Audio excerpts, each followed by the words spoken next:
Well, good afternoon and hello racing fans. We're here at Ajax Downs for what's going to be a really good racing card, and I'm really pleased to have a special guest today. Nick is off in Las Vegas on a quick little jaunt, a little vacation, so I'm pleased to have Bill Talon here. And Bill is a former Canadian editor of the Daily Racing Form. He moved to Ajax not long ago, a couple of years ago or so. Yeah. And big racing fan. You haven't left the scene of racing. You travel to Breeders' Cups and all the big races. Thanks for coming, Bill, and helping me handicap this great card. Well, thanks, Jennifer. It's a bit intimidating. Some legendary shoes to fill here, and sitting next to the Queen of Ajax Downs, but I'll do my best. So. Yeah. Well, I mean, what's great, Bill, is that you come out to the races here almost every Sunday, and it's really handy. I wish I lived that close. I can't get my ear thing to stick in, but anyways. You know, it's fun betting the races. It's obviously a little bit different than, you know, what we're used to for thoroughbreds, isn't it? Of course, yeah. Mm-hmm. What do you find more tricky about it? Well, I mean, the trips obviously can play such a huge part. Yeah, for sure. You know, no matter how good your intentions are with regards to handicapping. But surprisingly, I did some just a little bit of statistical groundwork, and it's a very small sample with 44 races in the meeting. But favorites are winning at a clip of 55%. Wow. That cannot continue, really. No, I know. The top 5 jockeys are accounting for 90% of the wins. Whoa. Top 5 trainers are accounting for 64% of the wins. So you can look at those stats and you think, like, that is not, none of those are going to hold up. Yeah. As the sample broadens, we get different types of races, more horses coming back that needed the race. Wow, that's fascinating. It's interesting, yeah. Well, I think they sort of had the same trend going on at the outset of the Woodbine Thoroughbred meeting. Still, there's a small amount of jockeys that are winning all the races, but it does, once you start getting into the season, it does start leveling out. Absolutely, it has to, really. Well, we got Day 7 going on here at Ajax, and we've got Father's Day, and Happy Father's Day, Bill. I am not a father. Oh. Okay.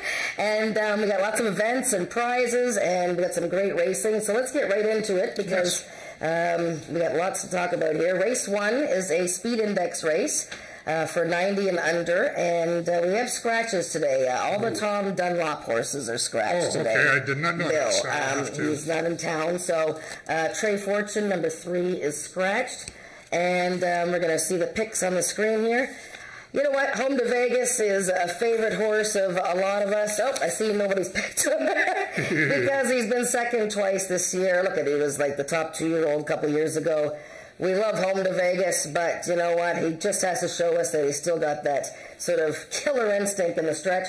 I picked the old guy. I picked Channel Islands Flyer, number 6, and you guys are all on the other gray horse, Albert. Yeah, I'm not claiming to be Einstein here or anything, but... oh, no, Albert Einstein. The fact that he's run against Country Boy in his 2 races this year, and this looks like a very nice spot. He's very well spotted here, I believe. And I like your horse as well. The one thing that gives me a little bit of pause about Channel Islands Flyer is that if you just look at that record line, he's incredibly consistent. 63 starts, 9 wins, 24 seconds, 10 thirds. So a great horse for the exactor. Yes. Now, having said all that, his last race was particularly good. He was away well from the outside, which he has again, and it was a big effort against a sharp rival. So, I mean, I'm home to Vegas. I'm kind of with you. I mean, the first defeat was kind of shocking. Then last one, not so shocking. So. No, exactly. Now, listen, the same hot filly who's, you know, been leading all the way. We'll see what happens, you know, the 350 yards. Now the races are getting longer, so we'll see how they handle that. Okay, race 2 is a maiden race at 330 yards. And again, we have a scratch in here of number 1 horse, Miss Racy Eagle. So that moves the Don Evans horse, Streak of Flow, a red roan filly, to the rail. I know that Dragon Wagon in this race, number 5, took a lot of betting support when he came out on May 20th. However, that day we had a gate issue and his doors didn't open, so he's been given lots of time. He had a gate workout May 30th. I wanted to pick him, but you know what? I'm gonna try I Am the Eagle one more time. This is the First Line Racing Syndicate horse, so he's got a whole bunch of owners. I'm sure lots of them will be here today. He just got completely annihilated last time in the trial when his hind end came out from underneath him and he stumbled and just lost all chance. We know what happened. The winner that day, Peyton Southern, came back and won the final easily. So I went with 3, 5, 6 in here. I Am the Eagle over Dragon Wagon. What do you think, Bill? Well, I was with the one, but I guess I'm not anymore. So I'm with you on okay. I Am the Eagle. I mean, he's a maiden after 9 starts, but he's running some pretty tough spots. His last spot was particularly tough, and as you said, he stumbled the brakes, certainly didn't help many. His first race of the year was particularly good. So he just missed with that, and had that good speed index. 97, right. And there's one of the connections I'm talking about that are really overdue to get going and go on a bit of a tear. Oh, for sure. It'd be nice to see them get started off here, and I think they very well might. I don't know what to think of Dragon Wagon because I'm not sure what the basis is for all that support. Although I agree with you, it's significant, and to be able to see that, even though it's the running line, it isn't really a running line. It's yeah, well, his first race, the September race was okay, and, it had to be good horses. You're right, yeah. But, he's still a bit of an unknown. You're absolutely right there, and this would be the test. He is by a tremendous stallion, PYC Paint Your Wagon, so the breeding is certainly there on Dragon Wagon, but having said all that, the 3 is the overwhelming pick for all of us there. So. All right. Speaking of 3, and by the way, race 2 is the start of the pick 5, I believe. I'm just going to check my program here.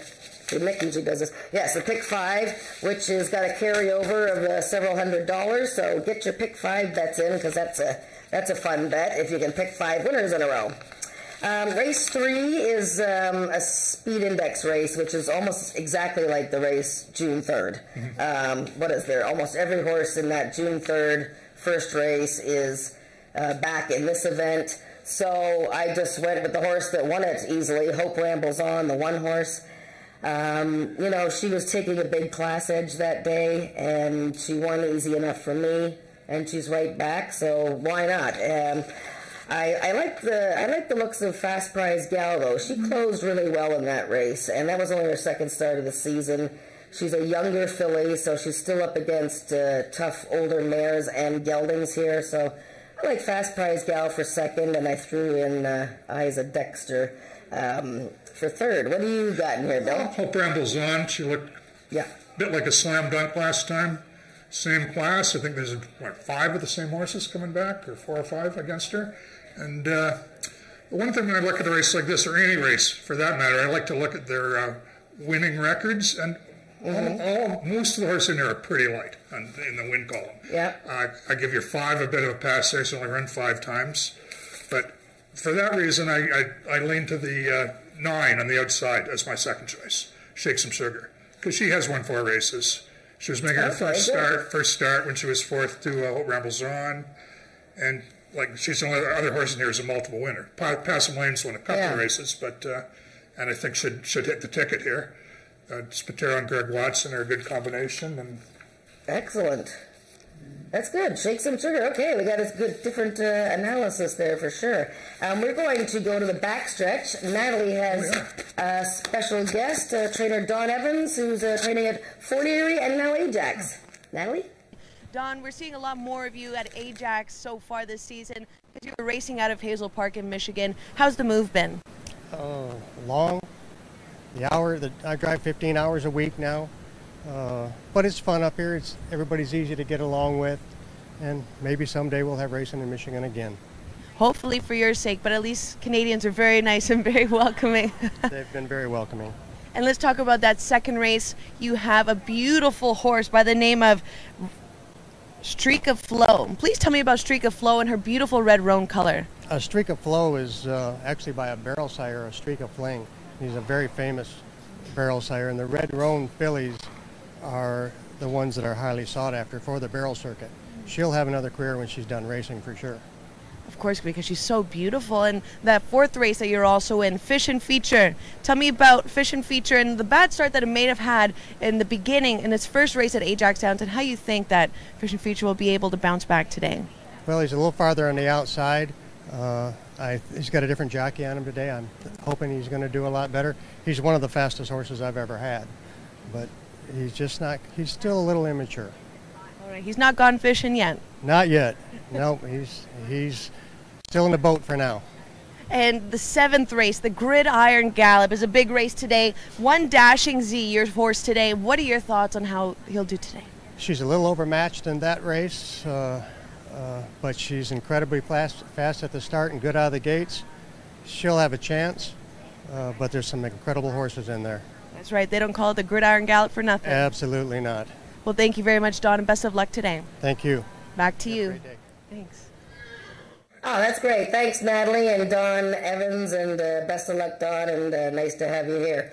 We're going to go right to the 4th race now, a maiden 3-year-old race, and both of our picks in here were scratched. JR's Painted Dancer, so that's sort of made me scramble. Well, it doesn't make me scramble because my picks were already in, so I land on the 3-horse, Deception North, who I think has probably got plenty of ability, but he hasn't run since October 2016. I like the workout time, May 23rd. Joe Tavares, Chelsea Willock, a very formidable combination. So, yeah, I landed on that horse. I'm going to show a race, actually, Bill. I'm going to show a race here from June 3rd. We're going to talk about the 4-horse by Royal Appointment.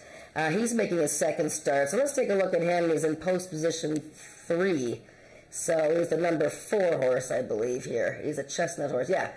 He comes out of the gate, and, you know, he's quite rusty here. And he gets completely smashed from the hind end. So he didn't have much chance in there. I want to see the pan shot here. This was a race won by Favorite Pearl. The top 2 are long gone. But let's watch this chestnut horse here. He got away not too great. First start of the end, but then he gets his hind end completely eliminated. Look at this horse, you know, hasn't had a lot of top 3 finishes, but I think he has ability. He got up to the 70s in the speed index. I think he's going to be all right. I'm not saying that he's going to win this race, but I would throw him in like trifectas, superfectas. What do you think of the race, Bill? Well, I have the 3, I just don't know what to make of it because of the length of time off. And so I looked elsewhere, and I went to number 1, who's, you know, coming to that maiden trial race, which featured one of the trials. Yeah. The winner there actually acted up really badly during the start in the trial and didn't win this race at all. That's right, yeah. But the runner-up came back and ran second in the trial. And I think back with maidens, 2nd of the year, 2nd over the track. Yeah. Jeski's ridden all 4 Scott Reed's winners, and why not? Very good. Well, look, that's a good pick. We all ended up on the 3-horse, but you see, you know, I wouldn't have picked him to win, you know, if I knew that horse was scratched. So we'll see. Race 5 is an Anteroside allowance race, and I don't think we have any scratches in this race. Finally, no. So yeah, this is an interesting race. I think there's a couple of contenders in here. I went with the 5, Mr. Polar Express. I thought his last race was super. 2 horses in this race for Amanda McCormick, so that might be your whole stable running in one race, so she'll be kind of busy here. But I went with Mr. Polar Express. I know the 2-horse Smoking Gun's going to take a lot of attention off of the bad start last time, and I don't mind the 1, You're the Boss of Me, but I went with Polar Express. What do you think, Bill? Well, I seem to have a thing going for the number 1 today. You're not the boss of me, which is a phrase I hear sometimes at home. And I'm kind of using, this is one of my favorite thoroughbred angles. I'm going to try to apply it here as the dropping conditions. Dropping from a non-winner of 3 and Terracide to non-winners of 2. That's right, and, you know, a little troubled start. Both outs this year. And again, good rider. Willock's ridden 6 or 7 of Tavares' winners. Yep. Smoking Gun is a danger, for sure, and will probably take a lot of money. And Polar Express is the type of horse. I know you like this horse. Yeah, I do. And he just doesn't. He should have won more. I know. It's taken too long to get that number 2 win. You know? I know. I'm going for all the underdogs today that haven't won. The bonus challenge derby is race 6. We have a scratch. One of the Pascos is scratched in here. Favorite Pearl is scratched. So I wondered if they were going to run her against Carneros. So we've got a lot of Pascos in here. We've got a Bryn Robertson and a Janet Grice. Of course, this is a return to racing of Had to Be Ivory, who was undefeated last year as a 2-year-old. He's been waiting for a race. I think he was entered in a race that didn't get enough entries. We've been waiting all year to see him again, Bill. He's had incredible workouts. But the Pasco horses, look out. I mean, what a great night last night for Jason Pasco. He qualified 3 horses at Canterbury Downs for a very big race coming up on July 8th. And Carneros is going to be tough in here, but I went with Had to Be Ivory. Yeah. Well, I knew you'd be trumpeting the praises of Had to Be Ivory, so... and geez. it's very hard to go against the horse. Puns are killing me. Let's face it. He's undefeated. Yeah. It's really going on a bit of a stretch to go against him. But having said all that, Carneros has been incredibly sharp this year. Yes. In his 2 races. And you can say maybe this is the day where the Ivory just doesn't quite... Well, I know there's lots of talk about favorites, big favorites getting beat today. We got a big favorite coming up in race 7. The Sprint Series, it's the Gridiron Gallops. This is the first leg of the Sprint Series. They have 3 races. Horses get points, and the leading point getter at the end of the year gets an award at the awards night. So look at One Cool Wave is going to be heavily favored. 4 wins and 8 starts at this, really tricky distance for some horses. He's won 4 straight going back to last year. He just beat Country's Coming Back in Arctic Fame, but boy, 110 yards, Bill. We talk about margin for error in races. One of these days, these great horses are going to get beat. I tried to beat him today. I picked Arctic Fame. He's been freshened for 5 weeks. He's had a workout. I went with Arctic Fame, and I see you guys stuck with the Wave. Well, I watched his last race. I think I watched that last race outside with you, and I thought he'd lost that race, to be fair. I couldn't believe it. They put his number up. And he's obviously a very popular horse, too. What is it they call him? What's his nickname? Heston. Okay. Heston, because he's so good looking. Okay, I get it. That would be one of the reasons again, Charlton Heston. Okay. I got it. Never mind. Anyway, 24 wins. I'm just going to stick with him. I like the best thing everybody does, really. But, I mean, there's very tough competition here from Country's Coming Back and Arctic Fame. He was the 7-race winner last year. I don't think anybody else did that, did they? No older horse in North America won more races than him. Not bad. There was a couple 3-year-olds that won more. The Distance Series, and what a cool race this is. This is almost like the peak of maturity a couple weeks ago, but it's the first leg of the Distance Series. So, again, 3 races and points and all that. We have the Horse of the Year from the last 2 years, Country Boy 1, 2, 3. I'm going to show the peak of maturity because I know that... Frank upstairs, our race caller, says that don't, watch out. He could get beat today, but I'm going to show you why he's not going to get beat today, okay? Country Boy 1, 2, 3 in post position with the white blinkers there, post position 5, and so many things went wrong, Bill, as you know, in this race. Look at Country Boy knows what he's doing out there. He's a classy fellow. He takes things in stride. Off the track, he's a pet. But this race was a mess. For whatever reason, he wasn't ready for the start there. He was the last to load. It's never happened to him before. So he breaks kind of like, ketchup coming out of a bottle.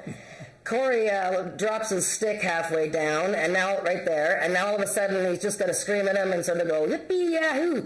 Look at LS Prince on the outside and One Famous Glass, wonderful horses. That was a great race. I guess it could have gone either way. But I still think, with the extra distance, Country Boy is still going to edge them, I think. Yeah, when you look at these really good horses they always seem to win. They win a lot more than they lose anyway. Yeah. And you think, like how can that be? When they do?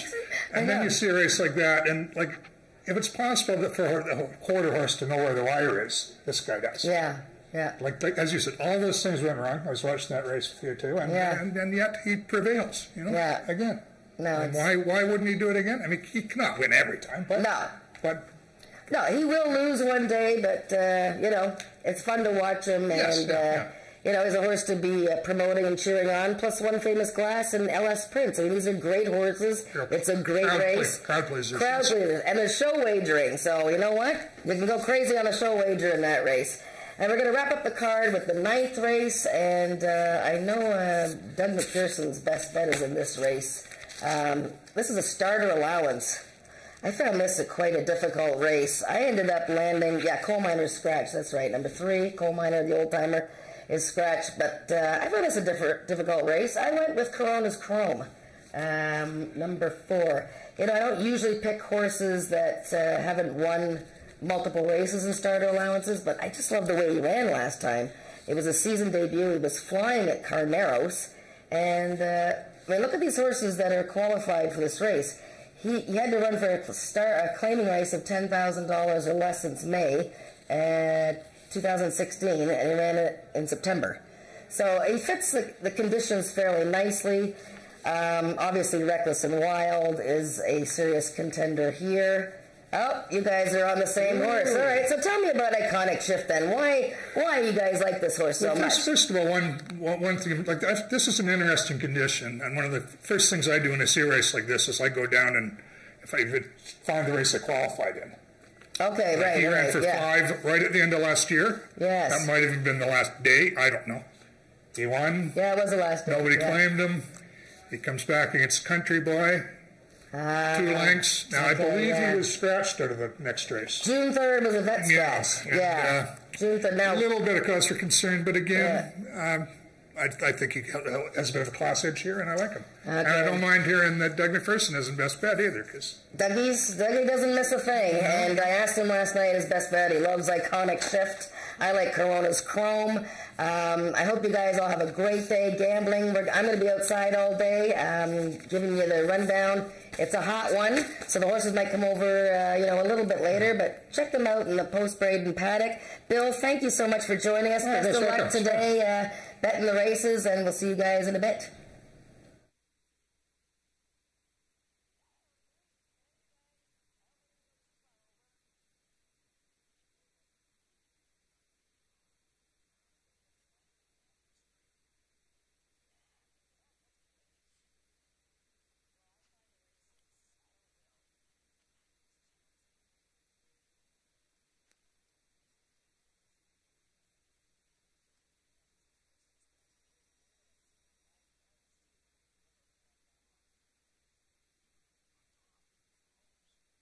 Ladies and gentlemen, good afternoon and welcome to Ajax Downs.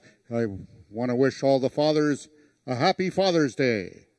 This afternoon there are 9 races on our card, and if you can turn to your programs to race number 1, here are the changes and or corrections on this afternoon's live card of racing. In the first race, we have a Stewart scratch from the program, the number 3 horse, Trey Fortune. And the following overweights, number 1, Cool Dash and Babe, 2 pounds over, and number 4, Faster Than You, 1 pound over. Also note in race number 1, there will be no superfecta wagering available. That's no superfecta wagering on this afternoon's first race. In the second race, we have a Stewart scratch from your programs, number 1, Miss Racy Eagle. And a couple overweights, number 4, It Goodbye Time, 2 pounds over, and number 7, Chicken Pink, 1 pound over. Note that race 2 is race A for both the pick 3 and pick 5. This afternoon's third race has a couple overweights. Number 2, Perfect Storm, 1 pound over, and number 9, Shake Some Sugar, 2 pounds over. In the fourth race, we have a Stewart scratch from the fourth race, the number 8 horse, JR's Painted Dancer. And a following overweight, number 3, Deception North, carries 2 pounds over. Race 4 is race A of this afternoon's pick 4. In the fifth race, just the one overweight, that's number 1, You're Not the Boss of Me, will carry 2 pounds over. Race 6 this afternoon is the on-track feature. It's the 7th running of the AQHA Bonus Challenge Derby for 3-year-olds, running for a purse of $22,800. In the 6th race, we have a Stewart scratch the number 2 horse, Favorite Pearl. Following overweights, number 4, Carneros, will carry 1 pound over. Note that race 6 is race A of the late pick 4. The 7th race, that's the Gridiron Gallop, a distance of 110 yards. We have 1 overweight. The number 5, Fishing for a Corona, will be 2 pounds over. And a medication change on number 6, Peeves Out for Candy will be without Lasix. That's Lasix off on number 6, Peeves Out for Candy in race number 7. In the 8th race, that's the QROOI Distance Series, we have the overweight of number 1, LS Prince, will carry 1 pound over. That brings us to the 9th and final race of the afternoon. We have a Stewart scratch from your programs, the number 3 horse, Coal Miner. And a couple overweights, number 7, I'll Be Gone Flying, 2 pounds over, and number 9, AJ Chicken 15, 1 pound over. Those are the changes thus far in your program. Any further changes or corrections will be given to you before each race. Track conditions are listed as fast. It's 26 degrees Celsius, 79 degrees Fahrenheit. We have a tailwind this afternoon at 4 miles per hour. Post time for race 1 is at 12:55 in just 4 minutes. And now the horses are coming onto the track for today's first race. Momentarily, the first one out was number 6, Channel Islands Flyer. He'll go directly to the gates.